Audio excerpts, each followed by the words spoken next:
In my mind, Asia continues to be one of the best places in the world to bank. Whether it's the wealth hub of Singapore or some of the smaller, more emerging markets, they can offer surprising levels of safety. Today, I'm going to walk you through where, in Asia, you can open a bank account, even if you don't live there and even if you're a foreigner. Furthermore, I'm going to tell you about the new cheapest place in frontier Asia to open a bank account. I'm calling this location the Georgia of Asia. I call it that because you may recall many, many years ago I turned a lot of our audience onto the country of Georgia. And among other things, the fact that you can go and open a pretty high-quality bank account with a very low opening deposit. Now, Asia, thanks to a large amount of wealth coming in from Chinese as well as other wealthy Asians from all over the place, often has higher requirements. Therefore, we're going to walk through starting with Hong Kong and Singapore, the places where you can get an account and then go down to some frontier countries. This includes the one I'm sitting in right now, where you can open a bank account for as little as $50. So in Asia, Hong Kong is a location some people like and some people don't. I think if you want diversification and geopolitical diversification, Hong Kong is worth considering. Hong Kong on tax matters has been a little bit flexible with the European Union recently, and on banking matters, they could be flexible as well. For me, the idea is that if you're a Westerner in the high-tax legacy brand West, China is often perceived as the enemy. This is because the high-tax legacy brand West is angry that they're losing their monopoly on everything, and that China is happy to not moralize other countries. Therefore, other countries in the global south want to join with them. You can sit in the United States or wherever you live and hear how bad China is, and I'm not saying it's not without its flaws, but I think Hong Kong, for that reason, is worth considering. The challenge is, from a banking perspective, it is hard for you just to walk in off the street unless you happen to have a referral. This is true unless you live there, let's say through their new residence scheme where you're going to invest about $4 million US into things like stocks. Unless you're going to do that, or unless you're going to get a residence permit through starting a company and actually creating jobs in the economy, it's going to be difficult. We have a few bankers in Hong Kong in our network and we help our clients with that, but even then, it's not guaranteed. You can learn about how we help our clients with everything from banking to second passports to tax optimization. Hong Kong's a great one, but in my opinion, it's not for everybody. I think that geopolitical point should be considered. The place that more people feel comfortable with is Singapore, the Western-friendly wealth hub of Asia. I believe it's a better place to bank than Switzerland, Liechtenstein, Andorra, or any of those European banking capitals that are much more restrictive. Singapore has zippier service and lower fees, and they don't demand discretionary accounts in most cases. For someone like myself, they're more open to unique tax residences. If you go and live in some tax-friendly country that people haven't heard of, or if you set up your tax residence where you live there only a week or 2 weeks a year, the Europeans are going to look down their nose at you. However, the Singaporeans are probably going to be open in many cases, including if you have a more exotic nationality, someone like myself who renounced U.S. citizenship. They're always happy to hear that at any bank around the world. However, they're more open to different nationalities where, even when I lived in Europe for a couple of years, the Swiss banks weren't interested. Singapore for me is the most accessible, high-quality wealth haven. You can look at the big 3 banks, you can look at their stocks, you can look at their public results. DBS, for example, is one of the best performing banks in the world, and you can open an account there. We're talking low 6 figures in US dollars and up, all the way into $2 million for kind of the beginning of private banking. They have a private bank that starts at 5 million Singapore dollars with full-scale private banking services that will open accounts for foreign companies, which is often difficult these days in Singapore. They'll even open accounts for trusts. And so, as a wealth hub, Singapore is the best. You can get an entry level for that kind of low 6-figure number. Now, if you don't have that much, then we're going to continue down the road. If you do have that much, even if you had the 5 million Singapore dollars and you go to the private bank, I still think you want tunnels around the world. These tunnels allow you to have different countries within Asia, in this example, where you could move money around to. Here's the thing I've always said. If you have bank accounts around emerging Asia, use Singapore as the wealth hub to where your money comes into Singapore. Everyone respects Singapore. Then you move it to other countries that a Singapore bank would understand. You move it to Malaysia or Thailand or even Cambodia. Singapore understands. Whereas an American bank or a European bank might freak out, asking, "Why are you sending money to Cambodia? What's going on?" A Singapore bank understands, and so it's a good hub. Literally in the context of hub and spoke for moving money to other possible tunnel accounts around Asia. You may not need to keep that much money there, but you have those accounts ready in case you ever wanted to live there. This is useful in case of some kind of political event, tax event, or whatever happens, just for asset protection. You can do that. Now, Thailand is theoretically possible. It's easy enough to get a residence permit through the Thailand Premium Visa program. I prefer the Thai Investor Visa. They've got a number of different ways you can move to Thailand without having to move there, as you don't really just spend any time there. You just get the residence permit. Unfortunately, they've taken bank accounts away as a method to get that permit. However, we do have a connection. We can generally open bank accounts for folks remotely as non-residents with a $100,000 deposit. If you want to invest less, you can get some kind of Thai residence permit and generally open a bank account there. I think the days of knowing a bank customer and having them writing you a reference letter no longer really work. Again, you've got strong banks like Bangkok Bank and SCB. I have found Thailand one of the more difficult places to open a bank, and so generally, I think they understand better if you have the local connection. However, through an introducer, you can open bank accounts there for a larger amount. Next on the list is Malaysia. We have had, in the past, at the Economy Breaking History Live, our annual live event, a banker, my banker, who came and opened accounts for people. Here's the problem. Malaysia is less and less open these days to Americans as account holders. The same is true for a lot of countries, right? If you go to Singapore, even some of the banks will open for you as an American, but they're not going to offer you the full suite of investments and whatever else they normally offer.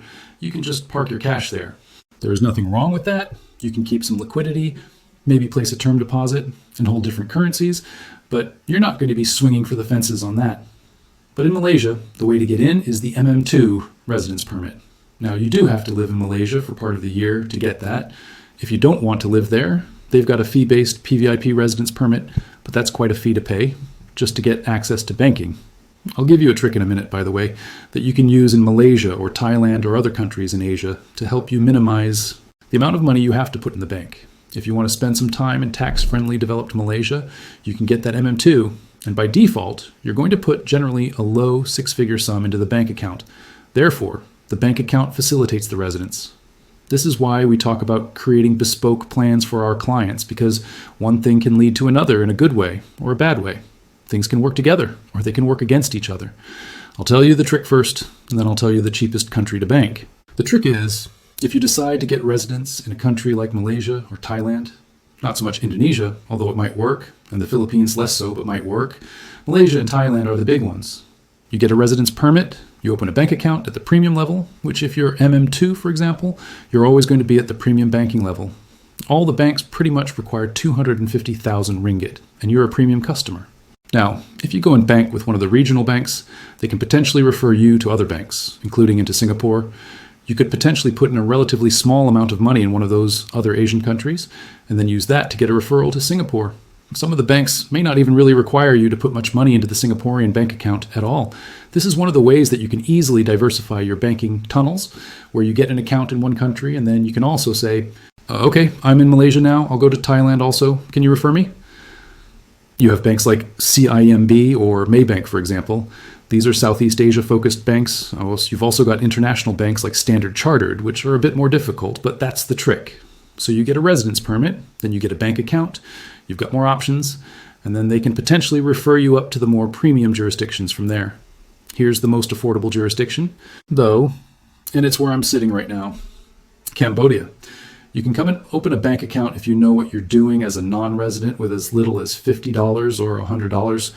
Now, you're not getting the full suite of multi-currency that you would get in, let's say, Singapore.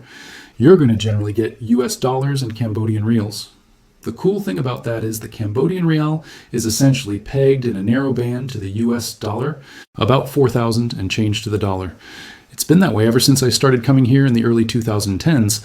Effectively, you can consider that somewhat similar to the Hong Kong dollar, as there is great interchangeability between dollars and local currency. And yet, the delta on the interest rates you'll earn could be 1.5% to 2%. I saw somebody down the street offering, I think, 7.5% in your Cambodian real. So if you got liquidity that you want to park for the next deal, or you just like holding cash, 7.5% on a dollar proxy isn't the worst deal. You're getting geopolitical diversification where it's not in some lecturing European bank with lots of restrictions. Of course, they're doing their due diligence on their clients. There's still paperwork to fill out. This is the kind of place you'd have your banker on WhatsApp, and they try and find exceptions.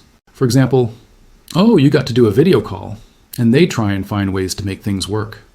Oh, you have to confirm something. Oh, you don't have access to your phone number. Okay, we're going to do a video call. Can you get on Google Meets and do it? They just want to do the job properly. not make a lot of rules around how things work. I was talking to one of my banker friends here just this morning, and she said, yeah, you do need to have a Cambodian visa for us to be able to issue you an account. So you can get an online visa. Maybe it's better to get a business visa, but you can still facilitate online and get stamped at the airport. If you haven't been here, you will need to make a visit, but you don't need to be a resident. A long-term business visa could be enough to do that, and you can obtain that relatively easily. Furthermore, you don't really need much of a deposit. I mean, it could be $100. That's why I'm calling Cambodia the Georgia of Asia for banking, because Georgia has always excelled at that. Now, Georgia offers premium banking options starting at like $20,000 generally, or starting at kind of putting in a decent salary. Georgia's banking ecosystem has really developed. They're issuing American Express cards now, and they got all kinds of things going on. I think Cambodia, with nearly 60 different banks here, has a lot of opportunities. More banks than Georgia and most other countries. You're seeing Korean and Japanese banks, a big push by Malaysian banks, including an ex-Malaysian banker, CEO of a bank there, who came and opened his own bank. You have one Singaporean bank, not one of the big ones, but a Singaporean financial institution came and opened up a bank. You've got local banks. Some of the most profitable are Canada Bank, for example, or ABA, which was part of the National Bank of Canada group. So you've got a lot of banks to choose from. A lot of them actually started out as microfinance institutions and then kind of converted over to be these banks. By the way, you're seeing a lot of banking towers, including Canada Bank, one of the other big local ones. Over the years, since I've been coming here, the number of skyscrapers has been going crazy. I mean, just on the street, Wingbank has a big, beautiful skyscraper. You can see it from the Sky Bar at the Rosewood Hotel. It's beautiful. The city is developing, and the banking sector is developing. A tunnel allows you to, for example, put $100 in that bank account to start, but you could scale it up to tens of thousands, hundreds of thousands. The sky is really the limit. I know one person who probably keeps about $1 million in cash here, and it's just much more laissez-faire. He's like, listen, I mean, these are international banks. Do you think a big Malaysian bank wants to ruin their reputation at home? Do you think Maybank, who's coming in here and is the number one bank in Malaysia, wants people in Malaysia to hear that their Cambodian subsidiary went bankrupt and they have a run on the bank there? I mean, they're going to be conservative enough. They're going to be able to move their money around to make sure that in Cambodia, their operation is probably going to work as well. Now, don't hold me responsible for any bank problems. Do your own research. But in my personal opinion, this is a good place to come and get access not only to that US dollar proxy with higher interest, if that matters to you. I'm a big believer these days in getting my money out of US dollars, and yet if you're like me and you run a business and you've always thought in US dollar terms, Hong Kong dollars, Cambodian riel, Emiri dirhams, and Saudi rial, these are all good proxies to hold. You know, you're not going to encounter wild swings. Now, you probably should have bought some other currencies than the US dollar in the last year, and you would have made a nice profit, but this is a good place for that dollar proxy. It's a good place for higher interest rates, including on your dollars, as well as interest rates are going to start going down around the world. You're going to see banks in Singapore where they still do offer decent rates, and you're going to see those rates going down. You're going to see rates even in Georgia, for example. They used to offer great interest rates on US dollars ever since the rate whackings of a couple of years ago. Even with rates back up now, they still don't offer that high of interest. A frontier place like Cambodia, looking for clients, is going to be open. Out of almost 60 banks, you've got enough to choose from where some are going to be very open to talking to you. Alternatively, you can do the trick and open an account through a residence program somewhere else in Asia, or potentially open a bank account at the premium level in Singapore. Then you can get referred if that bank has a bank branch here in Cambodia. So there are two ways to go about it, but I think this is the kind of global South country that it would be a good idea to at least have some tunnels in for your money, because they are more flexible. What is your question? Send a comments.